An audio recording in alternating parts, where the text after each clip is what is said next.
Bienvenidos a este primer episodio de Inspiras Business. Hoy tenemos el gusto, el privilegio, el honor de contar con Francisco Velasco. Él es cofundador de Grupo Promesa y de Waste Zero. Muchas gracias, Fran, por aceptar nuestra invitación.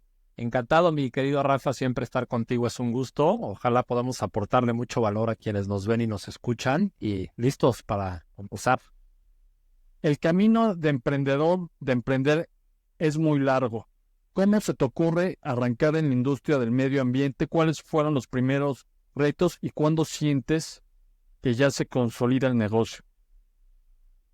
Para empezar, creo que el tema social y el tema ambiental es algo que he tenido arraigado en mis valores desde pequeño, desde mi familia. Creo que el voltear a ver a las personas, a la sociedad y al medio ambiente como un medio en el que todos nos estamos desarrollando y nos estamos viviendo y el cual no estaba correctamente cuidado, es algo que me llamó mucho la atención. Sí. Buscamos desde el 2007, 2008 en conjunto con un par de socios y amigos algunas oportunidades relacionadas con negocios que no solamente crearan economía, dinero, empleos, sino que dejaran una huella positiva en la sociedad y en el ambiente de nuestro país. Y fue como en 2008-2009 comenzamos con una prueba para crear la primer línea de negocio de Grupo Promesa, y en donde pues nos dimos muchos topes, donde nos encontramos con muchas barreras. El objetivo en esa primer fase era crear un negocio dedicado a la limpieza de espacios públicos, Sí. y de parques y de lugares en donde la gente pudiera disfrutar. Nos enfocamos mucho en las playas de Acapulco en ese momento. La intención era crear equipos y células de trabajo que estuvieran realizando limpieza de playas, patrocinadas por alguna o algunas marcas en específico, y donde constantemente tú estuvieras viendo que existían ya estas marcas responsables en lo social y en lo ambiental. Se empezó a hablar en ese entonces de la responsabilidad social como parte ya de las líneas estratégicas de los negocios, y quisimos aprovechar eso para pues dejar huella, como lo decíamos hace un momento. Ahí creamos Grupo Promesa, empezamos a desarrollar el negocio. Como te comento, fue complejo, dado que nosotros radicábamos en la Ciudad de México, y estar llevando a cabo algo en esa zona pues era complicado. Además de que también estar monitoreando a las células de trabajo, que realmente se estuviera haciendo una limpieza adecuada, etcétera, requería una buena cantidad de ojos, de tiempo y de esfuerzo. Y en ese momento nosotros seguíamos o estábamos concluyendo nuestros estudios y no tuvimos la capacidad, ¿no? Pero no nos frenamos ahí. Nos dimos cuenta que había una gran necesidad en la sociedad y en el medio ambiente en nuestro país de crear estrategias rentables que vinieran apalancadas de marcas para crear mejores medios, crear un mejor medio ambiente, crear un mejor entorno. Y fue cuando comenzamos a crear las distintas líneas de Grupo Promesa. En el camino creamos una fundación, Sí. Institución de Asistencia Privada Promesa IAP, y por ahí nos empezamos a reenfocar en conjunto con un gran equipo de socios, un gran equipo de trabajo que ha venido creciendo increíblemente bien. Y pues sí, los inicios fueron a lo mejor complejos, solitarios, de muchas barreras, de entender que nos teníamos que enfocar en una sola cosa.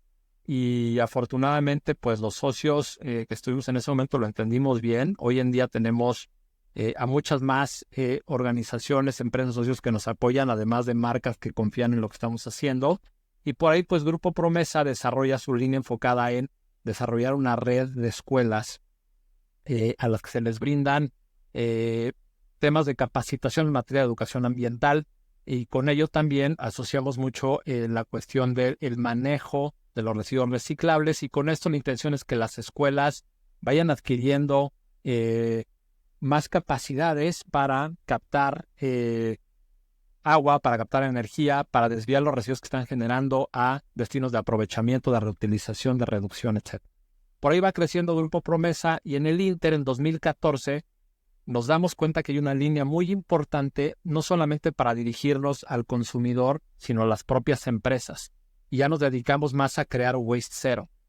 A partir del 2014 que creamos Waste Zero, yo me despego del área, digamos, operativa de Grupo Promesa, aunque sigo siendo consejero y socio, y me encanta lo que se ha logrado porque ese trabajo, tanto en Waste Zero como en Promesa, se logra gracias a la colaboración de las personas que creen en el proyecto y que se han sumado como colaboradores, como empresas o como patrocinadores para que las cosas realmente sucedan, ¿no? Entonces, Waste Zero se abre en 2014 cuando detectamos una oportunidad de ayudar a una organización a que tenga un óptimo manejo de sus residuos, que en primer lugar tenga cumplimiento normativo y que en segundo lugar tenga proveedores calificados para manejar todos los residuos que estaban generando. Era un edificio de usos mixtos que contaba con centro comercial, con vivienda, con tiendas de autoservicio, corporativo, etcétera, ¿no? Entonces, imagínate la cantidad de residuos que genera este centro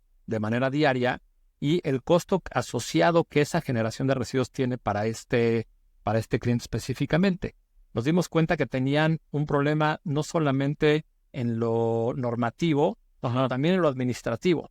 Y decidimos ahí bajar la idea de Waste Zero, en donde decimos, a ver, ¿por qué no creamos una plataforma en donde asociamos a una red de expertos recolectores en los distintos tipos de residuos y resolvemos todo en una sola plataforma?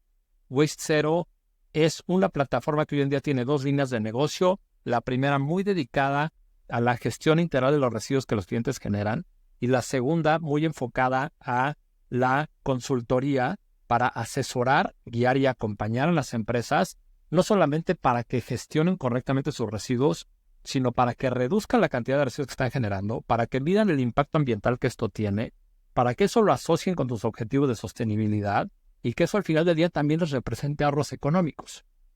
Y regresando al origen de la pregunta, obviamente, pues sí, por momentos es un tema de seguir creyendo en tu negocio, de estar muy enfocado en el tipo de cliente que quieres atender y afortunadamente nosotros hemos tenido el apoyo de excelentes colaboradores que nos han ayudado también a llegar hasta aquí.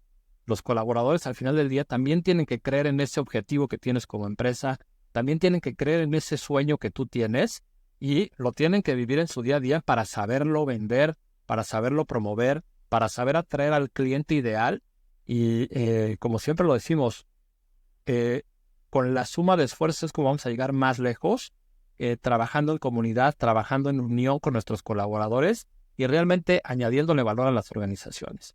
Hoy en día el tema social y sobre todo el tema ambiental está muy identificado con temas o con estas siglas importantes que hoy conocemos como ESG, de temas ambientales, sociales y de gobernanza corporativa.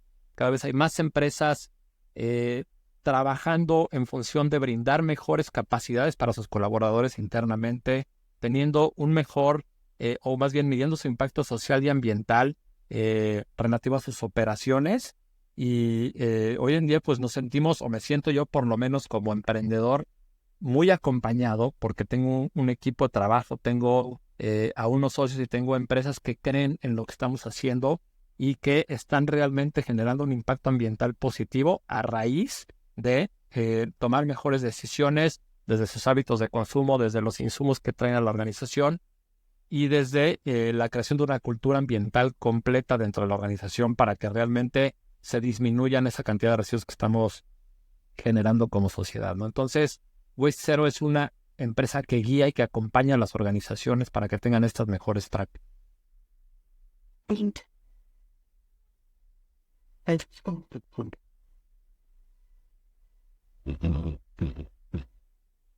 Cuando es momento de dar mi mejor trabajo, busco un ambiente que me inspire, que me permita crear, creer y dar lo mejor de mí para los diversos proyectos en los que estoy.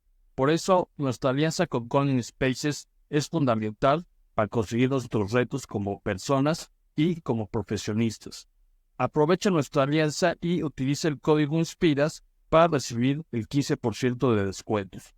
Recuerda que tu ambiente también te inspira. Desde que comienzas tanto en Grupo Promesa como en Waste, ¿has notado un cambio de mentalidad, de conciencia de las empresas en cuestiones ambientales? O sea, ya lo ven como algo necesario, como una inversión necesaria, o sigue la misma narrativa desde el comienzo. O sea, ya lo ven más como una inversión tangible, o cómo ha evolucionado esa percepción.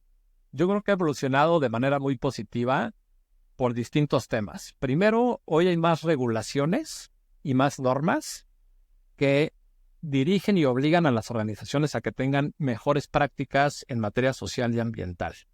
Número 2, hoy en día las instituciones financieras están ya también considerando mejores condiciones en temas de créditos, en temas de préstamos, etcétera, para las empresas que cumplan con estos criterios de medio ambiente, sociedad y gobernanza corporativa. Número 3, tú lo ves en las organizaciones, sobre todo en las más grandes, que son las que normalmente dan la pauta. Hoy ya tienen áreas específicas en materia de ESG, en materia de sustentabilidad, en materia de responsabilidad social. ¿Y qué está sucediendo con todo esto? No se trata solamente de que las empresas hoy ya midan sus emisiones de CO2 procedentes de sus actividades y de su producción. También ahora están enfocadas en comenzar a medir las emisiones de sus proveedores. Le llaman Scope 3. En ese Scope 3, tú como empresa no solamente mides ese impacto ambiental que tú tienes la responsabilidad de guiar y de medir las emisiones de tus proveedores, de toda tu cadena. Uh-huh. ¿Esto en qué deriva? En que hoy no solamente las grandes empresas cumplan, sino que las grandes empresas ya también están poniendo lineamientos para sus proveedores para que cumplan también con estos criterios. Entonces, hablamos de que si, por ejemplo, tenemos una empresa que tiene 4,800 proveedores, esa empresa pues empezó sola, pero le empieza a meter esos lineamientos y esas reglas y esas guías o políticas a sus 4,800 proveedores. Imagínate la cantidad de esto, cuando a lo mejor hace 16 años o 15 que empezamos, de repente nos entrevistaba el director, luego la persona de marketing o luego la persona de recursos humanos y no llegábamos a nada. O sea, teníamos que tener 10, 12 acercamientos con la empresa para poderle vender algo relacionado al tema social o ambiental. Y hoy en día pues ha crecido muchísimo. Entonces yo creo que esta transición no solamente la vemos desde el punto de vista del mundo empresarial, sino también de las generaciones nuevas. Esta nueva generación, que creo que es la generación Z, trae ya un chip interno en donde detecta qué compañías realmente están beneficiando al medio ambiente con sus productos, beneficiando a la sociedad con sus productos, están evitando ya el greenwashing, en donde detectan perfectamente qué compañías están haciendo una campaña verde, entre comillas, cuando su producto o servicio realmente no lo es. Eso como greenwashing. Y saben cuáles perfectamente cumplen, con qué criterios, por qué. Porque hoy hay mucha más transparencia y hoy también las empresas están comenzando a promover mucho más sus actividades en las redes sociales. Hoy hay una apertura en las redes, y ustedes lo saben perfectamente, para comprender ese impacto que las empresas están generando. Las empresas hoy en día generan reportes de impacto social, de impacto ambiental, y cumplen con criterios de estándares nacionales e internacionales, se certifican. Pues todo eso nos está ayudando mucho, está ayudando muchísimo al sector. Y pues es una evolución en 10, 15 años espectacular. Y yo creo que hay una gran oportunidad de seguir haciendo negocio y de integrar nuevas metodologías y empresas para atender estos temas. Entonces, como yo siempre lo he dicho, yo sé que con Waste Zero pues no vamos a lograr acaparar el 100% del mercado. Para nosotros es bien importante enfocarnos en nuestro objetivo y nuestra misión, precisamente guiar a que las organizaciones tengan una disminución de su impacto ambiental, con mejores prácticas en materia de residuos, en materia de medio ambiente, que lo que aprenden en la organización lo lleven a sus casas y se lo transmitan también a sus hijos. Es un tema también de una corresponsabilidad social, en donde tenemos que pensar mucho en la sostenibilidad de nuestra organización. ¿Qué es la sostenibilidad? Básicamente, que satisfagamos nuestra necesidad hoy para que la futura generación también pueda satisfacer sus necesidades. No hablando de lo que quiero, sino de lo que necesito, para no extraer recursos adicionales. Y aquí entramos ya en temas de economía circular y otros puntos que también estamos tocando mucho con Waste Zero, y los que estamos ayudando a que las organizaciones realmente logren esta transición de forma adecuada. A mí lo que me llama la atención, y creo que nos puedas dar una buena guía, es que muchas veces parece que son iniciativas que solo las empresas o que producen muchos residuos o que tienen un largo presupuesto, ¿cómo las pequeñas y medianas empresas pueden empezar a utilizar estas herramientas y que lo ven como algo rentable y como algo que no se necesitan, que lo pueden implementar en un corto plazo? Yo creo que ahí lo más importante es entender qué es la sustentabilidad. Hablábamos hace un momento de la sostenibilidad. Vamos a hablar de la sustentabilidad. La sustentabilidad tiene que atender tres sectores importantes: a la persona, al medio ambiente o al planeta, a las personas o lo social, al medio ambiente o al planeta, y a la parte económica, a la rentabilidad justamente de los negocios y de estrategias. Donde se unen estos tres puntos, si lo vemos como un diagrama de tres círculos concéntricos, ahí está la sustentabilidad. Quería preguntarte algo más en un tema, y ahorita que hablabas de organización y que hablabas al principio de enfoque. Me acuerdo una vez que tuve la oportunidad de visitar tu oficina, que vi un tablero tuyo de Trello y veía todo perfectamente organizado y que había una directriz, había un sistema.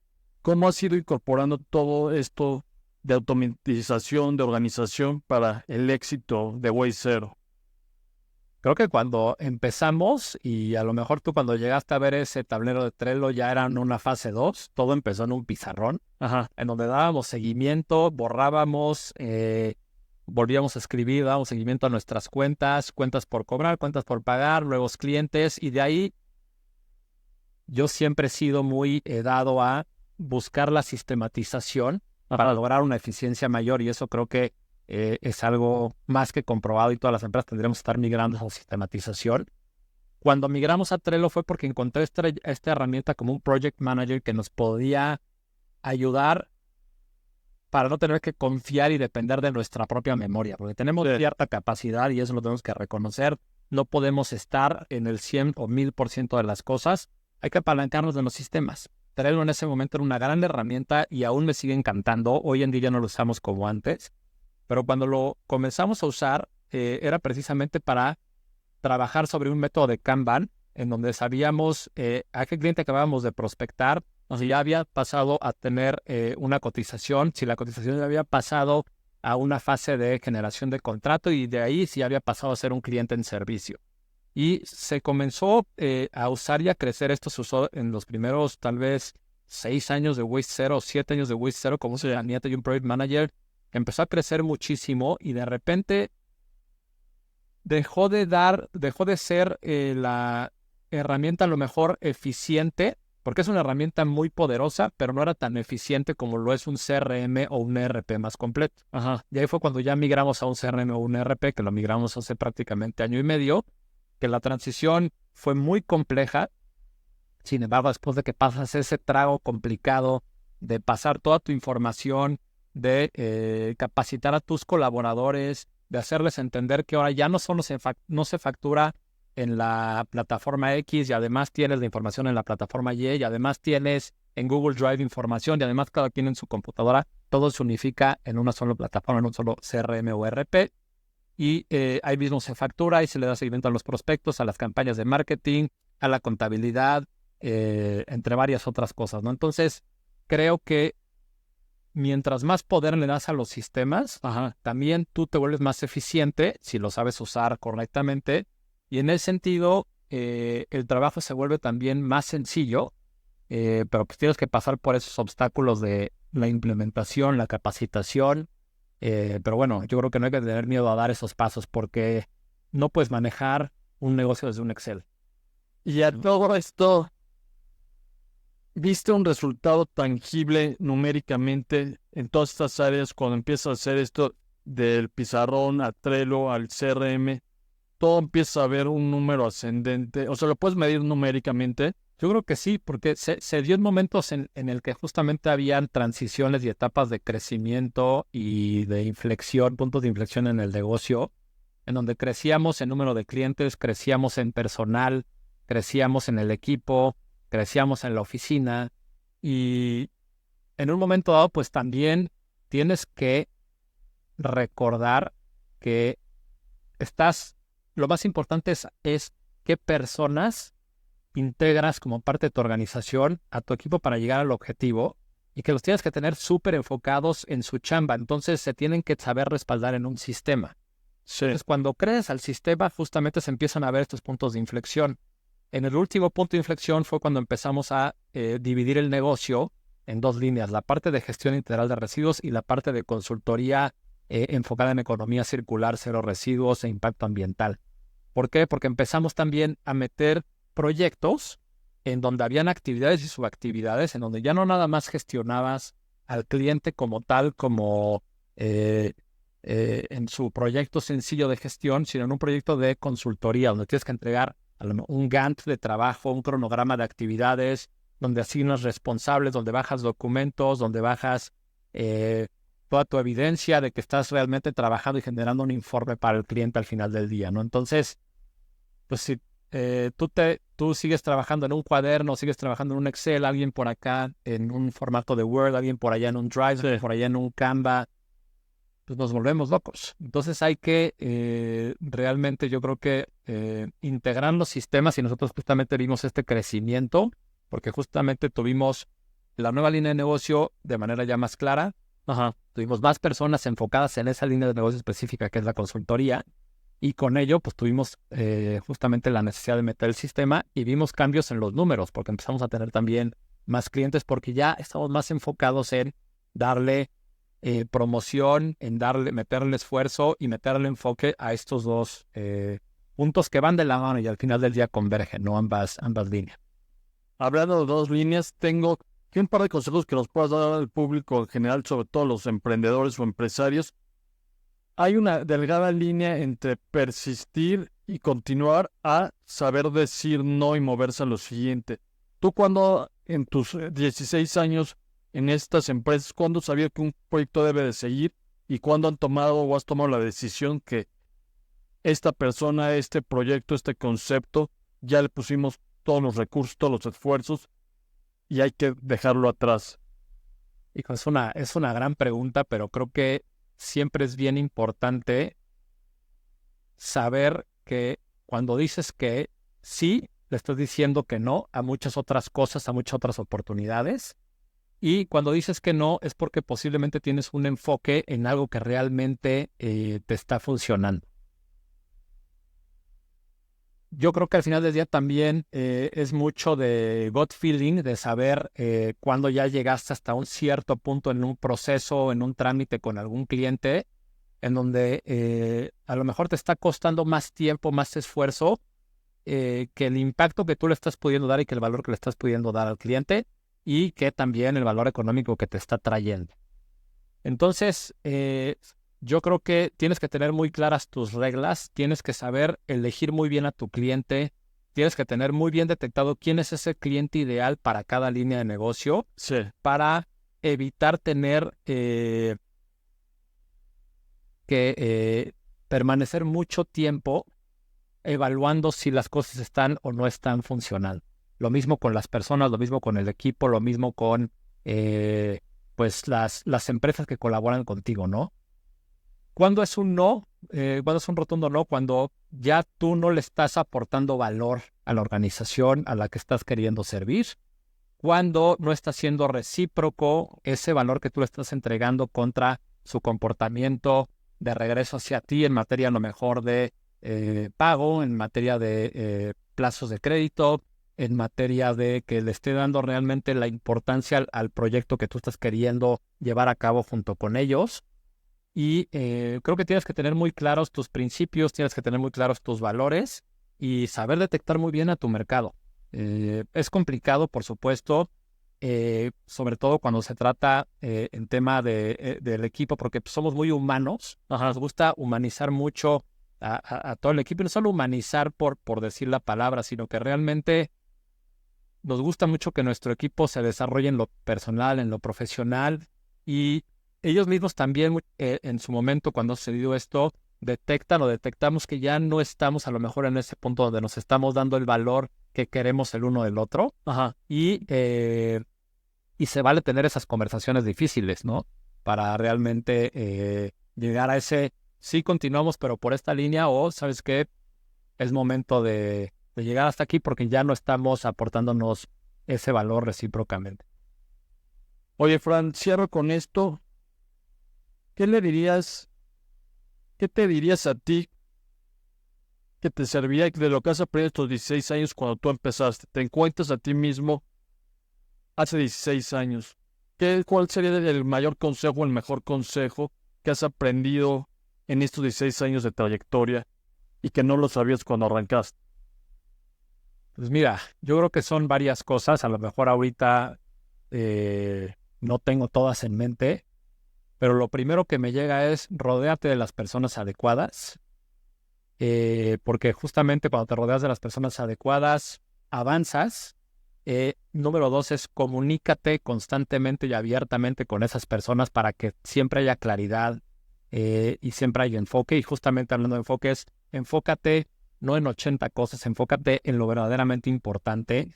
Como emprendedores siempre comenzamos a lo mejor haciendo muchísimas cosas, queriendo resolver todo, y luego cuesta trabajo la parte de delegar, la parte de rodearte de las personas también que te van a ayudar a llegar lejos, de los sistemas que te van a ayudar a llegar lejos. Trata y acércate a las personas que realmente te van a llevar hasta ese punto, y también conoce bien a tu cliente y entiende bien a quién quieres atraer a tu organización, con quién quieres realmente trabajar. Por momentos nos llenábamos de proyectos y lo único que nos daban era poco dinero a cambio de mucho tiempo. Ajá. Y pues eso a lo mejor cuando arrancas quieres generar esa atracción, a lo mejor no discriminas, o más bien, más que discriminar, no eliges tanto a ese cliente ideal. Yo creo que hay que tener bien presente quién es ese cliente ideal, y lo más importante es siempre busca añadirle valor a tu cliente. Mientras más valor le añadas a tu cliente, más clientes van a querer estar contigo, porque entonces ellos van a ver que lo que tú les vendiste les resultó en un retorno de inversión, les resultó en un impacto ambiental positivo, les resultó en un impacto social positivo, y los llevó a que su marca fuera una marca también más reconocida al final del día, ¿no? Entonces, yo creo que me quedaría con esos puntos y persistir. Pues hay que ser persistentes sin ser necios, Sí. porque hay muchas cosas que no funcionan, ¿no? Entonces, asociado a la pregunta anterior de saber cuándo decir no y mantener ese enfoque y persistir. Fran, te agradecemos tu tiempo, te agradecemos tu sabiduría y sobre todo saber que se pueden crear empresas con valor y saber que se pueden crear negocios que también protejan nuestro mayor activo, nuestra casa, que es el planeta Tierra. Muchas gracias. Mil gracias, Rafa, y encantado de ser parte de Inspiras Business en esta primera edición. Y pues esperemos haya sido de mucho valor para todos los que nos ven y nos escuchan. Muchas gracias. Gracias.